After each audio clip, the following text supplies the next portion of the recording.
So ano nga pa mga pamamaraan para matransfer ang ownership ng real property sa ibang tao?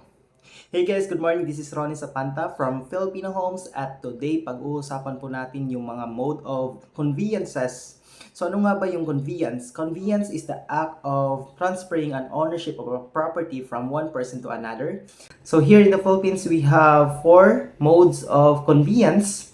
So the first one is yung deed of sale. So it is a property which is acquired through selling. Second is the deed of donation. Ito po yung mga, from the word donation guys, ito po yung mga property na binigay sa atin ng mga magulang natin, relatives, at friends. There should be an act of liberalization and there should be an act of acceptance from the donee. Remember guys, kapag ikaw ang nagbibigay ng property, dapat meron pa rin naka-reserve na funds or property for yourself. So we have the two kinds of donation guys. The first one is donation inter vivos.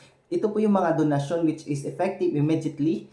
Second is yung donation mortis causa. So ito pong donasyon na to is effective lamang kapag patay na po yung may-ari ng lupa or property. So the next one is the deed of extrajudicial settlement at judicial settlement. Ito po yung mga klase ng inheritance. Ito po yung mga property na hindi na-transfer sa tagapagmana galing sa owner or registered owner ng property. Guys, ito po yung mga, or in short po, ito yung mga property na walang will and testament po. At dapat lahat ng mga tagapagmana, whether it is legitimate or illegitimate, dapat pumirma. So ano bang pagkakaiba ng extrajudicial settlement at judicial settlement? Ang extrajudicial settlement po, it means na wala pong court intervention. So lahat ng tagapagmana ay nagkasundo sa hatian ng lupa. At sa judicial settlement naman is merong court intervention. It means na hindi po nagkakasundo yung mga tagapagmana ng property at dapat may court intervention. Ito po yung ang korte na pong nagdi-decide kung magkano or ano ba ang ways para sa hatian ng property.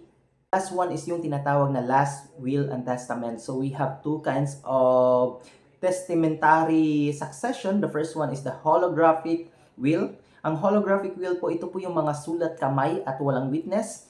The second is yung tinatawag na testamentary will. Ito po yung will na ginagawa talaga ng testator at may witness talaga at itong will na to is dapat mapanotarize.